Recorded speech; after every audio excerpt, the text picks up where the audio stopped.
Please give the Lord a big clap of praise, and you may be comfortably seated. Again, we are all welcome to our chapel service today. I'd like to appreciate my father, teacher and mentor, the Chancellor, for the privilege given to me to bring us the word this morning. I'd like to also acknowledge and appreciate the presence of our Vice Chancellor, Professor Abiodun. Shall we put our hands together for Jesus? The registrar here present.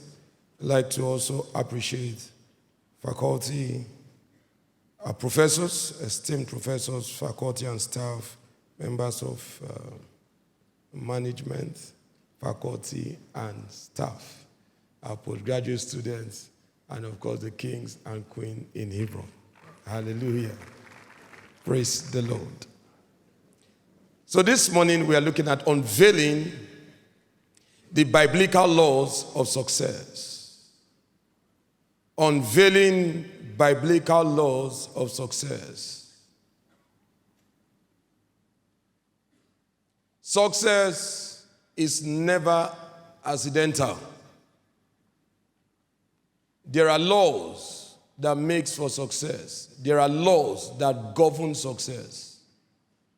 And so if you and I, we are going to be successful in any endeavor, engaging with these laws are vital. In Joshua chapter 1 and verse 8, the Bible says that this book of the law shall not depart out of thy mouth, but thou shalt meditate therein day and night, that thou mayest observe to do according to all that is written therein. For then thou shalt make thy way prosperous, and then thou shalt have good success. This book of the law shall not depart out of your mouth. You shall meditate therein day and night. You shall observe to do all that is written therein. Only after then shall you become prosperous and have good success. That means until you follow this procedure, success is not in view. You don't become successful by wishing for success. You and I become successful by engaging the laws of success. And this morning we want to quickly look at one of these laws of success. And that is the law of discipline. The law of discipline. I'll begin by trying to define what discipline actually means. In our context, number one, discipline means operating as demanded and not as convenient. Operating as demanded and not as convenient. 2 Timothy chapter 2, beginning from verse 3 to verse 6. 2 Timothy chapter 2, from verse 3 to 6. Thou therefore endure hardness as a good soldier of Christ. No man that warreth entangleth himself with the affairs of this life, that he may please him who has chosen him to be a soldier. And if a man also strive for masteries, yet is he not crowned, except he strive lawfully. Except he strive lawfully. Verse 6. The husbandman that laboreth, who is laboring lawfully, who is striving lawfully, must be the first partaker of the fruits. Discipline is operating as demanded, not as convenient. It may not be convenient, but if that is what is demanded of you, you want to be a success, you must engage with it.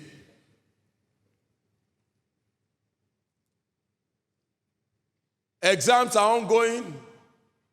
You can't get a 5.0 in any course by wishing for it. Thank God for prayers, but prayer alone will not give you 5.0. Thank God for the 21 days fasting and prayer, but fasting and prayer alone will not give you 5.0. You want a 5.0, you embrace the discipline of sitting down to study. Now, hear me. We have been quoting, memorizing, declaring John chapter 14 and verse 26 since this exam season began, where he said, the Comforter, which is the Holy Ghost, whom the Father will send in my name, he shall teach you all things and bring all things to your remembrance. What he brings to your remembrance are the deposits that you have on the inside. No one goes to the bank to draw money that he didn't deposit in it. You can't withdraw from an account an amount that you have not lodged or that amount that has not been credited into the account. It may not be convenient to study. You may not like it because there are some of us who don't like to read. You don't like to study. But if you must get 5.0, if you must stand out as an excellent student, then you must embrace the discipline of studies. What is discipline? It is being a law to yourself in a bid to accomplish a desired goal. Being a law to yourself. Being a law to yourself. That means bringing yourself under control. In Genesis chapter 39 verse 9, we see the example of Joseph. He said, there is none greater in this house than I, neither has my master kept anything from me but you, his wife. How then can I do this great wickedness and sin against God? I am a man under control. I'm a man under law. In Philippians chapter 2, verse 5 to 8, we see the example of Jesus. Philippians chapter 2, he said, let this mind be in you, which also was in Christ, who being in the form of God thought it not robbery to be equal with God, but he made himself of no reputation and took upon him the form of a servant and was made in the likeness of men. Verse 8, and being found in the fashion as a man, he humbled himself and became obedient unto death, even the death of the cross. Verse 9, wherefore God has highly exalted him and given him a name that is above every name. He became obedient. He was not compelled to. He brought himself into law that bound him and made him do what is required of him. Discipline. 1 Corinthians chapter 6 and verse 12, he said, all things are lawful, but not all things are expedient. All things are lawful for me, but I will not be brought under the power of any. Being a law to oneself in a bid to accomplish a desired goal. What is discipline? It is operating without requiring supervision.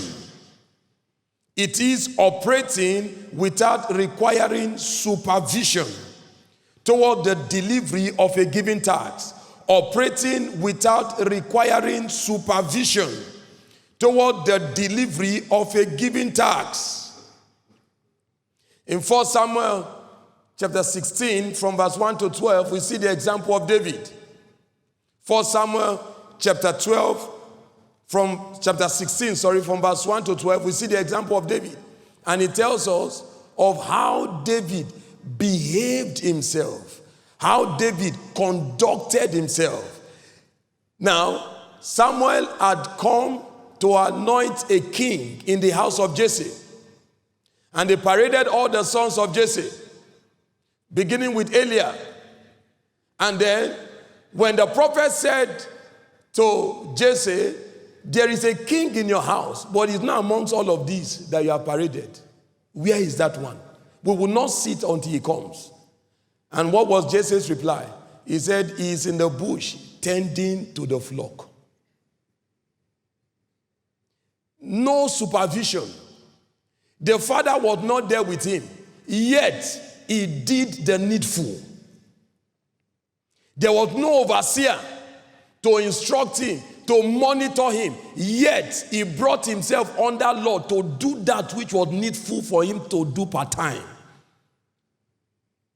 If you follow through the story of David in 1 Samuel chapter 18, verse 5, You see how that David behaved himself wisely before Saul. And by reason of that, Saul set him over the army. You look at verse 14 and verse 15. David behaved himself wisely. You come to verse 30. David behaved himself more wisely. It is knowing what to do and doing it without monitoring. The DSA was speaking to us earlier in the announcement, how that, okay, so a number of us chose not to be in the chapel service for whatever reason. Even though we know this is what is expected of us to do, that is an act of indiscipline.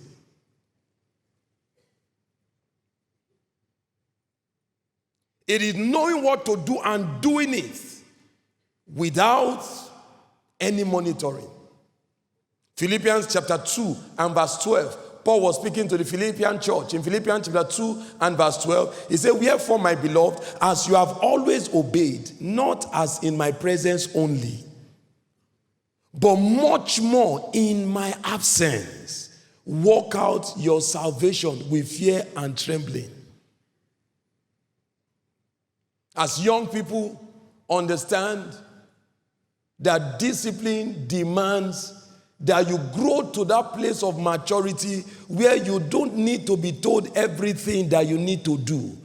You know what is required of you and you take responsibility for it.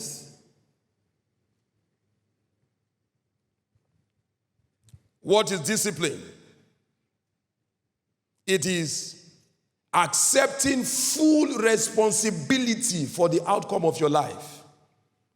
Accepting full responsibility for the outcome of your life. A wise man once said, "You are not a failure until you look for who to blame for your failures."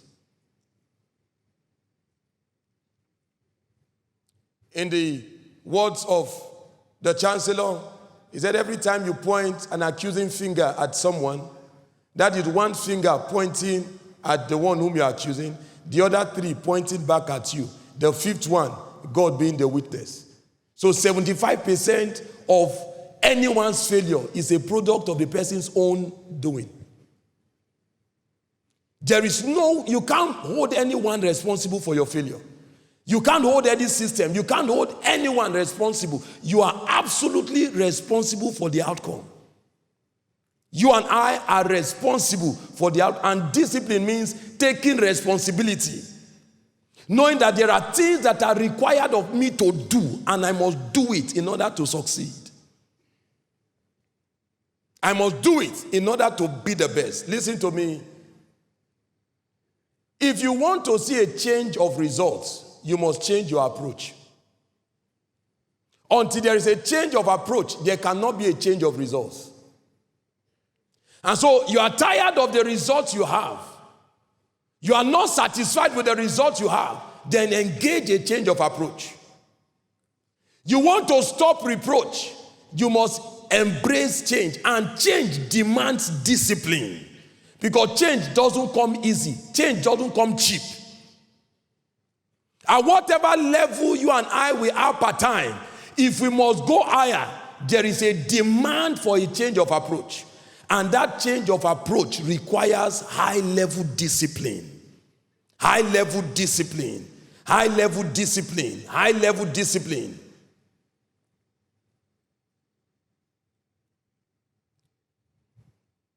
It is foolishness to know what to do and refuse to do it, giving excuses. There will always be excuses all around us. Please note this, that no one attains great heights in life without high-level discipline. No one attains great heights in life without high-level discipline. High-level discipline. High-level discipline. And if I may just narrow it down very quickly, number one, you must discipline your spiritual life. Because every other thing about your life revolves around your spirituality. You must discipline your spiritual life. If you look at the man Daniel, in Daniel chapter 5 verse 11 and 12, we are told of the credential of Daniel, how that an excellent spirit was in him. He had the wisdom of the gods. But if you look at the life of Daniel, Daniel was a man that lived a highly disciplined prayer life. In Daniel chapter 6 and verse 10, when Daniel knew that the decree had been signed, the law has been signed, he kneeled upon his knees 3 times a day and prayed and gave thanks before his God as he did aforetime. So that was not his first time. It was a culture for him. It was a tradition. It was a discipline he had learned over time. You don't wait until an exam before you pray. You don't wait until you are challenged before you pray. It is not people that have challenges that pray. You pray to stay away from challenges. You pray to keep the devil off your territory. Highly disciplined life. You look at Jesus, full of wisdom and grace. He was a man of a highly disciplined life. You look at Paul. Nobody attains excellence in the kingdom without a highly disciplined spiritual life, and it begins from the place of prayer.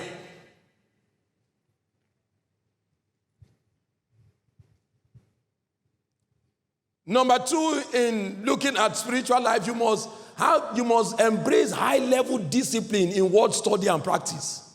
Word study and practice, and reading of relevant materials.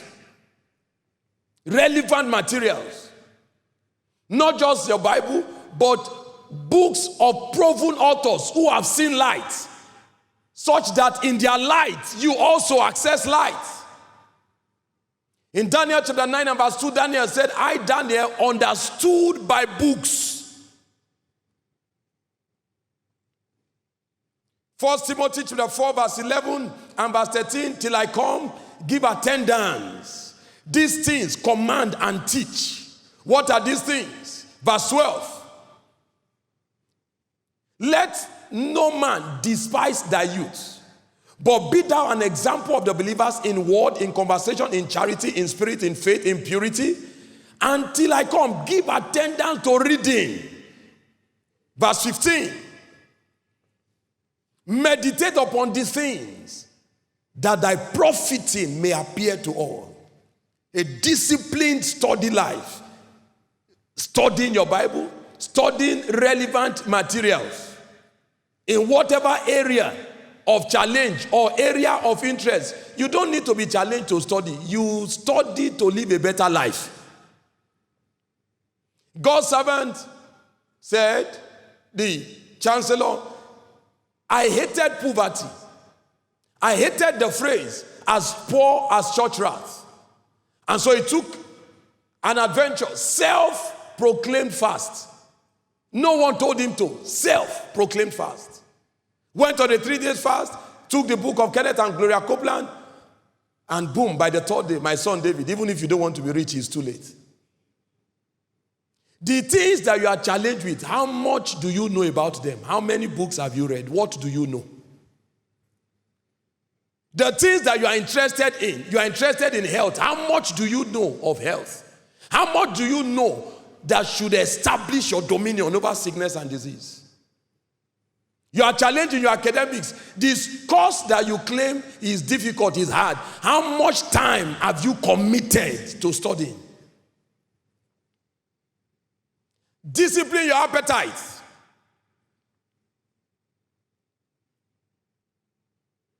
A man who cannot control his appetite is heading for the rocks.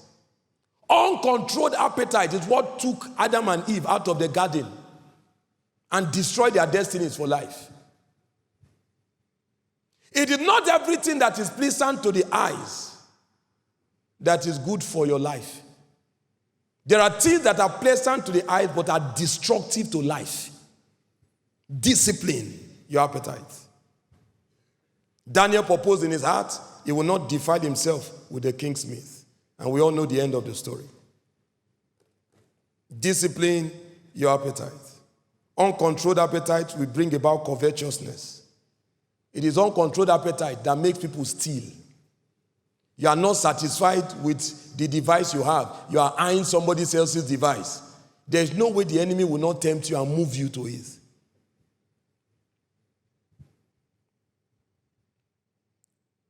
Discipline your company. He that walketh with the wise shall be wise. A companion of fools shall be destroyed. Who are your friends? Someone once said, a person will remain the same that he is in 5 years, except for 2 things: the books he reads and the company that he keeps. Who are your friends? Stop moving with people that don't encourage you, don't motivate you. Stop moving and associating with people who don't have value for your time, don't have value for your faith, don't have value for the virtues that you believe in. While I was growing up, I lived in an environment where curse word was a normal thing. It's normal for you to curse people. And so somebody sees you in the morning, he wants to greet you. Instead of saying good morning, he calls you madman, stupid boy, how are you? And he shakes your hand. You too, you shake his hand. You reply also with the same thing. But as I grew in the faith, I began to understand the power of words. And one of such nights, one of my friends called me, and then he was just talking, and I said, hello, please, stop. I said, do you know who is talking to you? I said, I know who is talking to me. And I mentioned his name. And he continued. I said, if you don't continue, I'm going to drop this call now. And if I drop the call in your life, don't call me again. He said, you can't talk to me like that. I said, I can talk to you anyhow I like. I don't talk the way you are talking now anymore. I don't talk like that again. And I will not allow you speak nonsense into my life. No. No. That is the last time we spoke. It's been over 15 years. Do I have any regret? Never.